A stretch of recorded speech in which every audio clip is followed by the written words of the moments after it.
우리에게 주시는 하나님의 말씀, 마태복음 13장 1절에서 9절까지의 말씀 한 목소리로 읽습니다.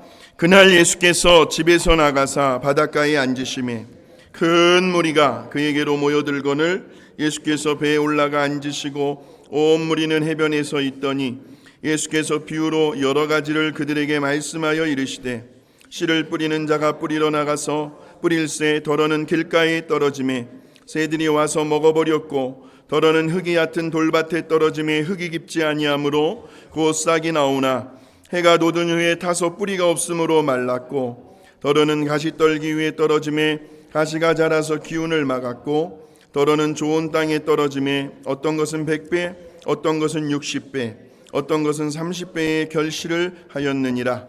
귀 있는 자는 들으라 하시니라. 아멘. 우리 한번 따라해 보실까요? 밭의 종류에 따라서 다르게 나타나는 씨의 열매. 시작. 밭의 종류에 따라서 다르게 나타나는 씨의 열매라는 제목입니다. 오늘 본문의 말씀 1절에 보시면 우리 예수님께서 어느 집인지는 모르겠으나 그 집에서 나오셨어요. 그리고는 바닷가에 앉아 계시는데 글쎄 어디서 또 그렇게 소문은 엄청 빨라요. 소문을 들었는지 아주 순식간에 그 해변가를 따라 수많은 인파들이 우리 예수님께로 모여든 겁니다. 저는 이 장면을 묵상하면서 그렇구나. 언제나 우리 예수님이 계신 곳에는 누가 오라 하지 않아도 이렇게 항상 사람들이 아주 그냥 바글바글 모여드는구나 하는 생각을 해보았습니다. 예수님이 계신 곳, 이것이 중요하죠. 마치 아름다운 향기가 솔솔 풍겨나는 아름다운 꽃밭이에요. 어디서 그냥 날아드는지 그냥 벌떼와 나비떼들이 그냥 자연스럽게 모여드는 것처럼요. 참 희한하게도 우리 예수님이 가시는 곳에는 엄청난 사람들이 많이 모여들었습니다. 우리 예수님에게서 뭔가 사람들을 끌어당기는, 뭔가 사람들을 매혹시키고 사람들로 하여금 호감을 갖게 하는 그러한 아름다운 좋은 향기가 풍겨져 나오고 있었던 겁니다. 근데 더 놀라운 사실은 성경에 보니까 한번 보여주시겠어요? 고린도후서 2장 15절입니다. 시작. 우리는 구원받는 자들에게나 망하는 자들에게나 하나님 앞에서 그리스도의 향기니 그랬습니다. 저와 여러분이 뭐라고요? 그리스도의 향기랍니다. 다시 말하면 저와 여러분에게서 그리스도의 향기가 풍겨져 나오고 있다는 겁니다. 그러면 전도는 끝이 나요. 더 이상 말이 아니고 설득이 아니죠. 자, 그런 의미에서 우리 한번 옆에 분들의 냄새를 한번 맡아보시기 바랍니다. 무슨 냄새가 나시는지. 그리고 이렇게 말씀해 주세요. 당신에게서 예수의 향기가 납니다.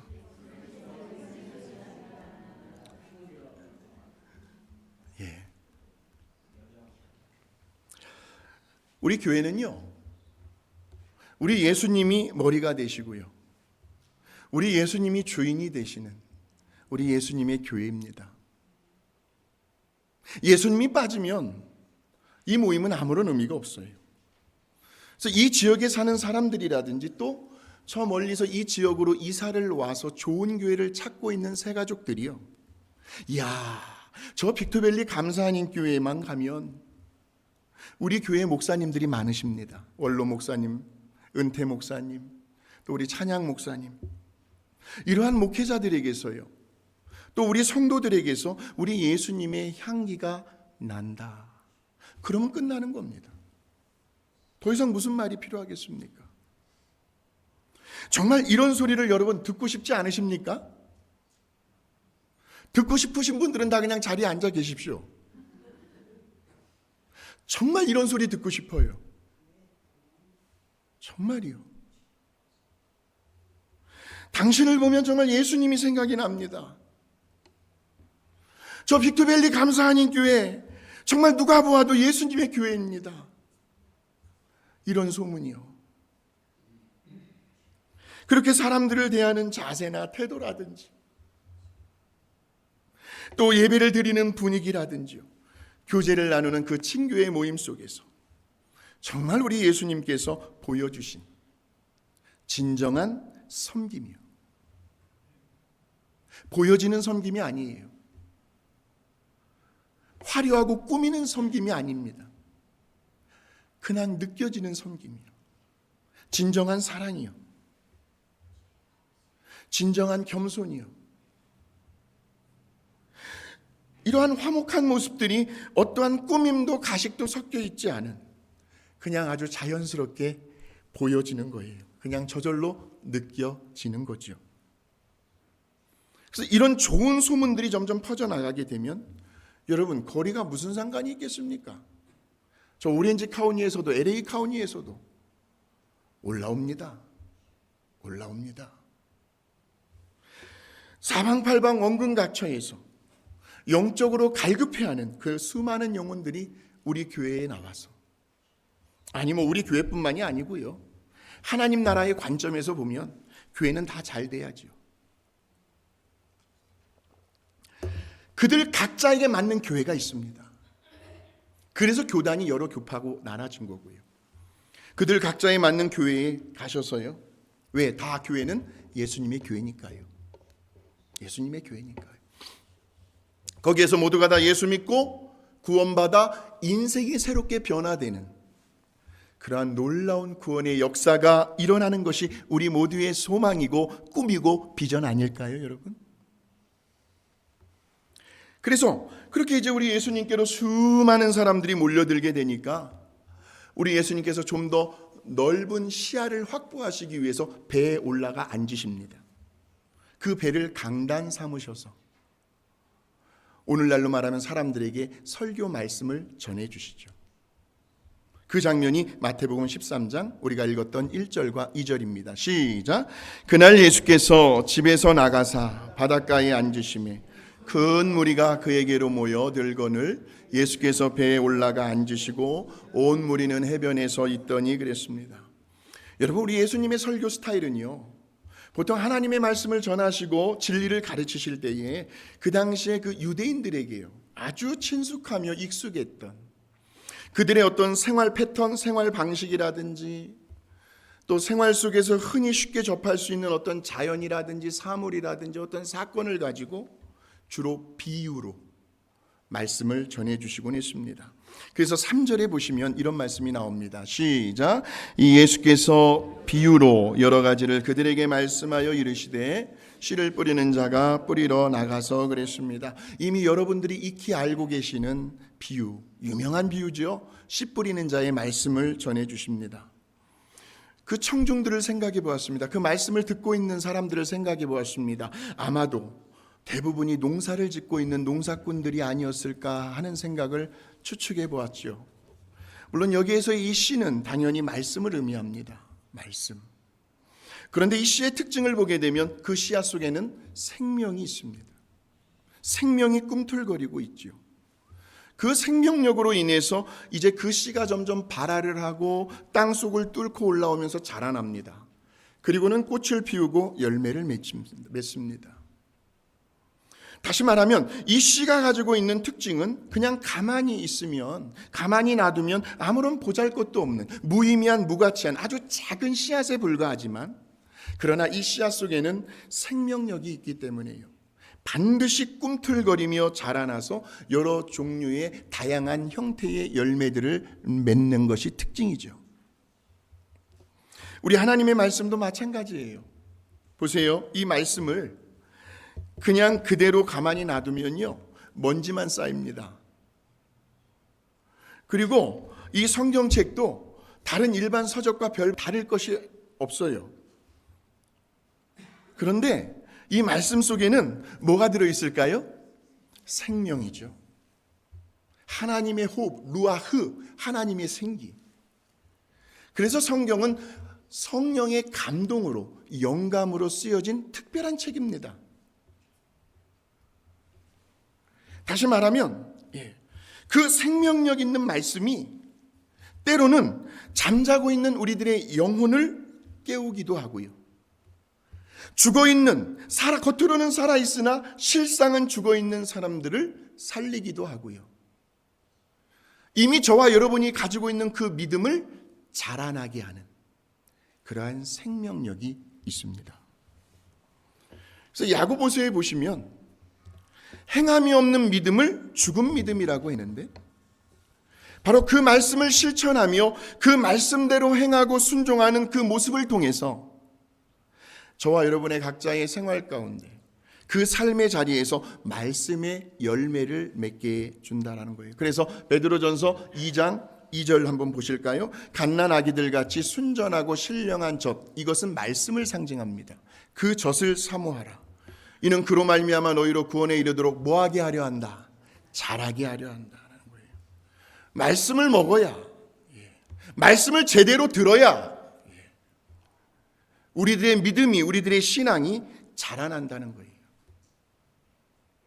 전 그래서 예배 시간에는요, 숨소리도 내지 않아요. 예배 시간에 어딜 돌아다닙니까? 살아계신 하나님을 만나는, 대면하는 자리인데요. 봉사보다도 더 중요한 건 예배입니다. 예배. 말씀을 듣는 시간입니다. 말씀을 듣는 시간.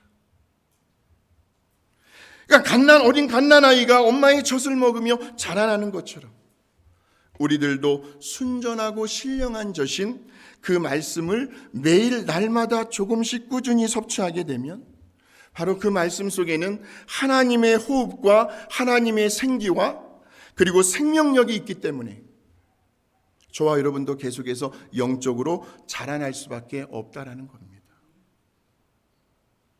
또 히브리서 4장 12절 한번 보실까요? 하나님의 말씀은 살아있어요.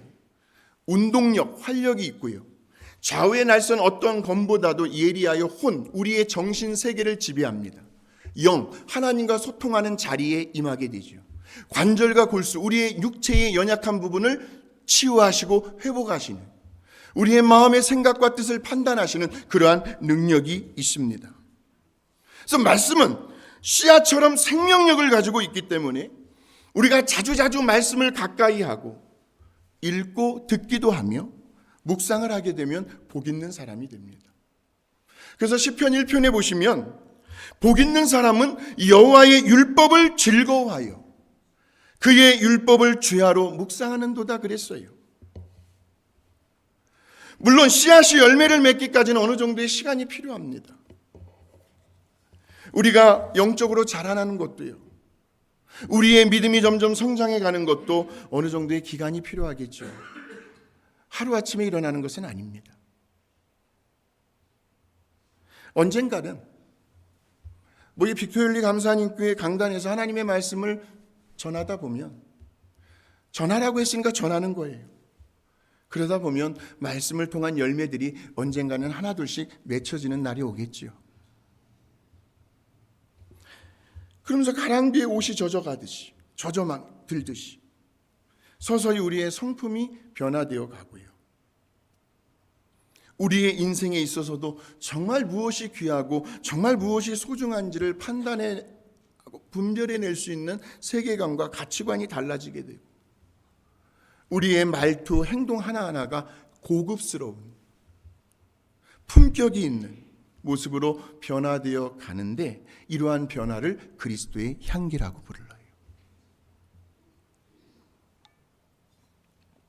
그래서 이처럼 이제 우리 예수님의 그 씨 뿌리는 자의 비유의 말씀을 통해서요, 오늘 저와 여러분이 첫 번째로 기억하셔야 할 것은 말씀은 곧 씨앗이다.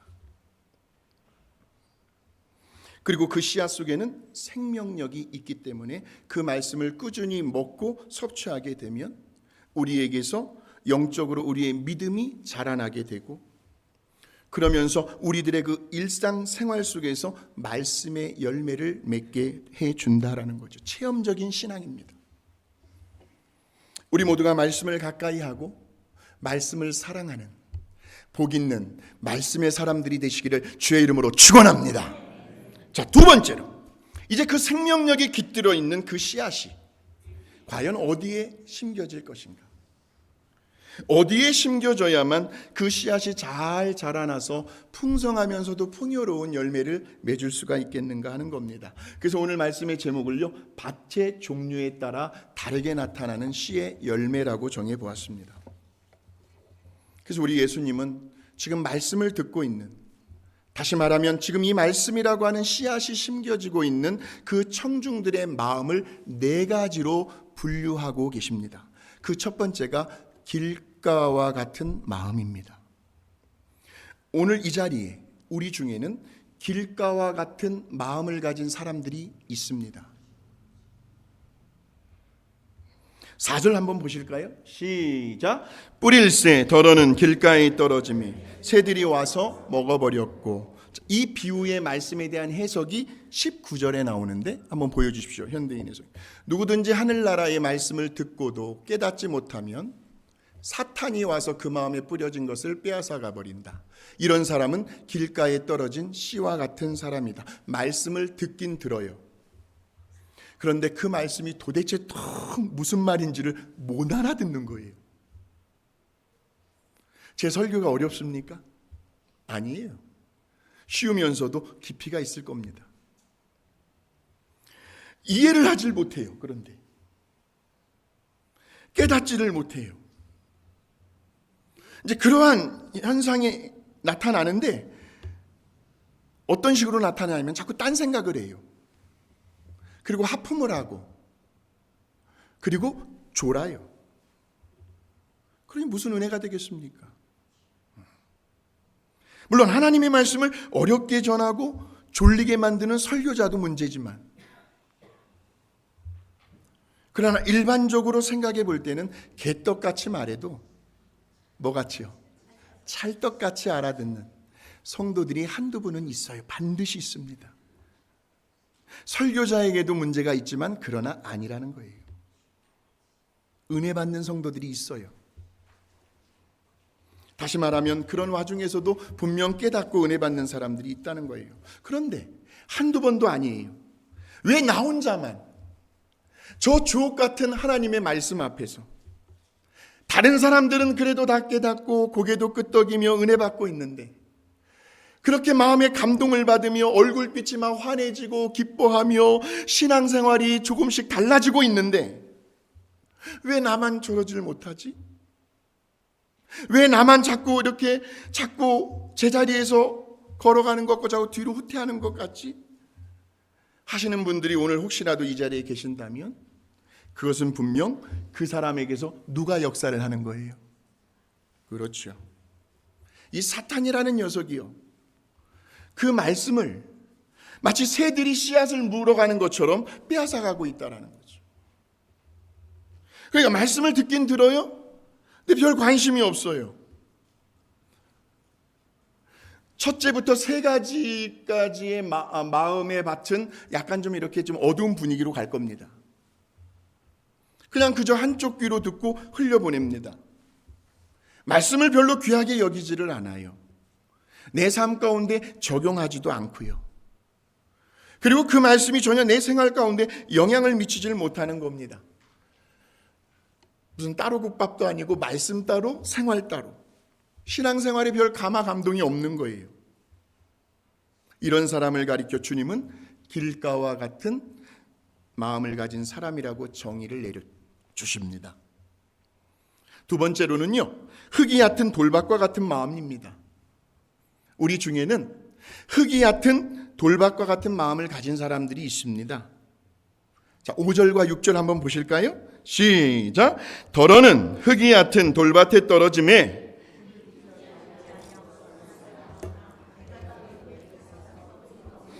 무슨 말일까요? 그 비유에 대한 말씀이 해석이 20절과 21절에 나옵니다. 시작.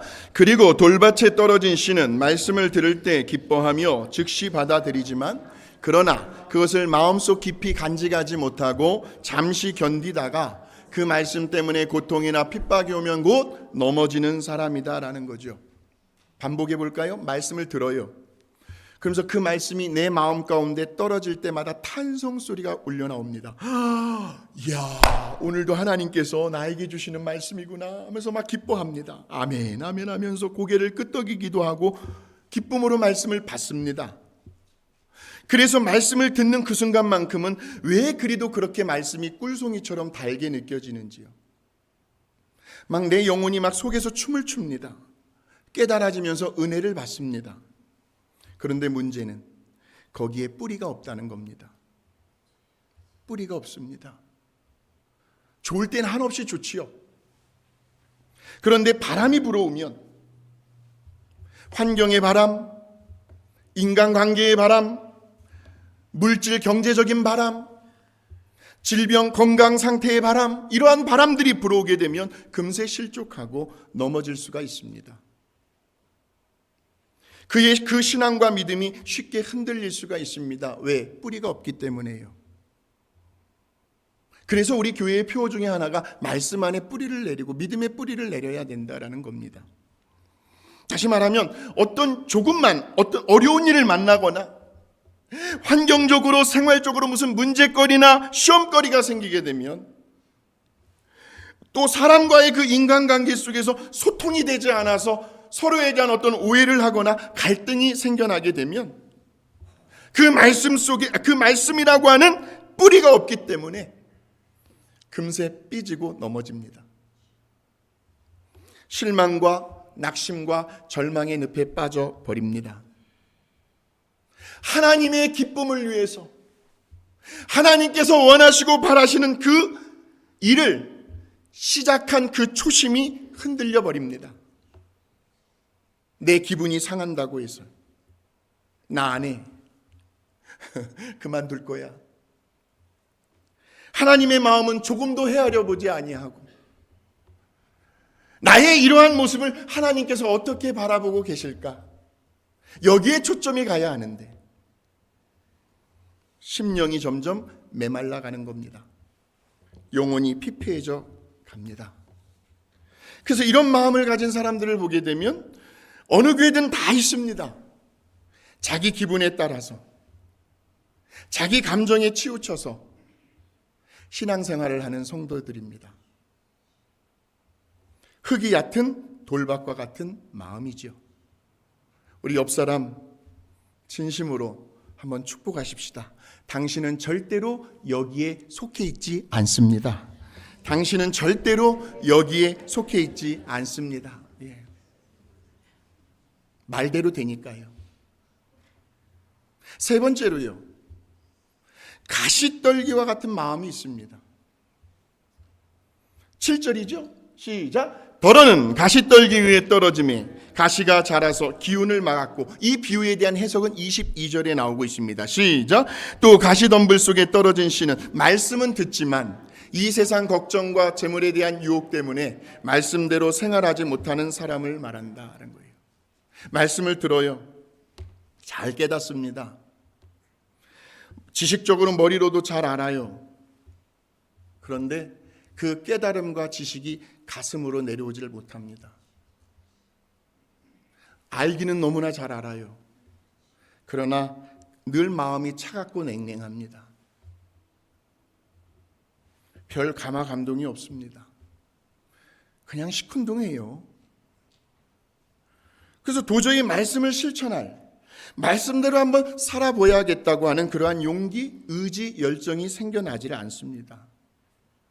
다시 말하면 말씀에 대한 어떤 체험이 없기 때문에 어떤 현실적인 문제가 딱 들이닥쳤을 때에는 사실은요, 그때가 중요하거든요. 그 순간이 우리들이 가지고 있는 그 믿음의 실력을, 믿음의 진가가 드러날 수 있는 절호의 기회거든요. 그 순간, 그때에 상대방에게 어떤 감동을 끼치면요, 그 사람은요 정말 믿음의 사람이에요. 우리의 예상대로 빗나갔거든요. 떠날 줄 알았어요. 그런데 견디는 거예요. 우리의 믿음이 반응하고 우리의 믿음이 작용을 할 때가 인생의 어려움 가운데 시험을 만났을 때라는 겁니다. 근데 괜히요, 저도 그렇고 여러분도 그렇고 어려운 일이 딱 닥쳐왔을 때는요 버럭 겁부터 납니다. 걱정과 근심과 염려와 불안과 두려움부터가 앞섭니다. 마음의 감사와 기쁨과 평안함과 자유함을 잃어버립니다. 자, 이제 마지막 네 번째로요, 우리 모두가 지향해야 할 마음의 상태, 그것이 바로 좋은 땅과 같은 마음입니다. 좋은 땅과 같은 마음. 예전 성경에는 옥토라고 나와 있습니다. 옥토.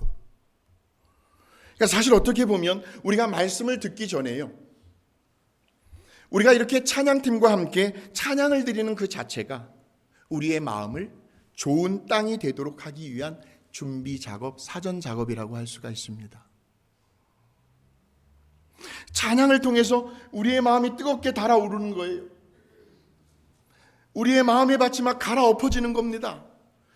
피크가 되었을 때 그때 말씀의 씨앗이 심겨지는 거죠. 찬양, 너무나도 중요합니다. 곡조 있는 기도입니다. 하나님의 영광을 찬양하는 겁니다. 하나님의 이름을 높여드리는 거죠. 이것을 경배라고 합니다.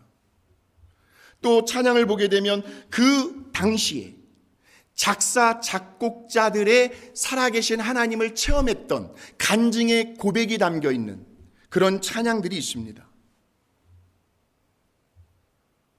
그래서 때로는 그 찬양의 가사에 울컥하고 우리도 모르게 눈물을 쏟아낼 때가 있습니다. 왜? 지금 내 인생이 꼭 찬양의 가사와 똑같으니까. 이러한 찬양을 통해서 우리의 마음밭을 부드럽게 갈아엎어주는 겁니다. 왜? 씨앗이 잘 심겨질 수 있도록 말이죠. 자, 8절입니다. 시작. 더러는 좋은 땅에 떨어짐에 어떤 것은 100배, 어떤 것은 60배, 어떤 것은 30배의 결실을 하였느니라. 이 비유에 대한 해석은 23절에 나오죠. 시작. 그러나 좋은 땅에 뿌려진 씨는 말씀을 듣고 깨닫는 사람을 가리킨다. 그런 사람은 100배, 60배 또는 30배의 열매를 맺는다. 정리합니다. 말씀을 들을 때 머리로 깨달아집니다. 가슴이 뜨거워집니다. 그러면서 말씀대로 한번 살아보아야겠다고 하는 그러한 간절한 마음이 생겨납니다. 그리고는 하나님 앞에 결단을 하지요. 그리고 난 다음에는 정말 실제로 그 말씀을 이번 한 주간 삶에 적용도 해보고 정말 말씀대로 이루어지는지를 시험을 합니다. 실험을 하죠. 그러니까 당연히 아까 말씀 속에는 뭐가 들어가 있다고 했어요? 생명력이 있기 때문에요. 그래서 말씀의 열매를 맺을 수가 있는 거죠. 그러니 보세요. 정말 말씀이 꿈틀거리며 살아 역사를 하니까요. 때로는 신비스러운 경험도 하기도 합니다. 기적도 체험하기도 하고요.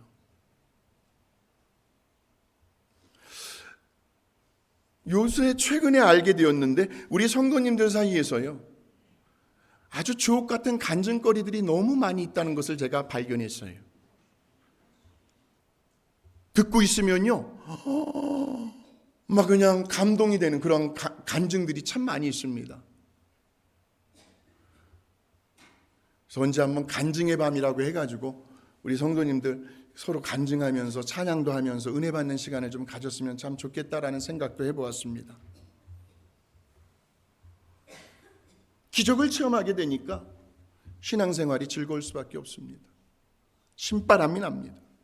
오늘은 또 이번 주에는 하나님께서 어떤 말씀을 통해서 어떤 세일을 행하실까 기대가 됩니다. 가슴이 설레이기. 그러면서 자꾸 말씀을 사모하게 돼요. 말씀으로 일어난 그 영적인 선순환이 계속 반복되어 나타나니까 결국은 간증거리가 풍성해질 수밖에 없습니다.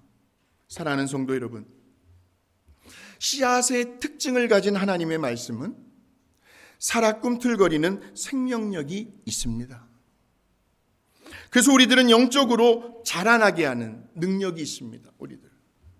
우리의 믿음이 자라납니다.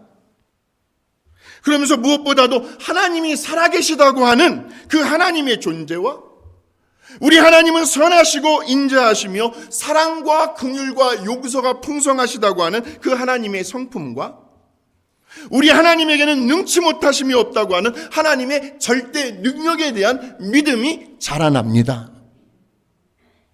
그리고는 그 사람의 기질과 성품이요. 교회의 부흥은, 전도의 문은 바로 나 자신에서부터 시작이 됩니다. 내가 죽어야 합니다. 나의 기질과 나의 성향과 나의 성격, 나의 성품을 날마다 십자가에 못 박아야 합니다. 이것이 전도의 시작입니다. 자기 중심에서 하나님 중심으로 변화시키는 능력이 말씀에 있습니다. 그런데 문제는 이러한 좋은 생명의 씨앗이 그 말씀이 어디에 떨어지느냐에 따라서 어떤 마음의 밭에 심겨지느냐에 따라서 그 씨앗을 통해 나타나는 열매는 그 말씀의 결실과 결과는 천차만별로 다르게 나타난다는 겁니다.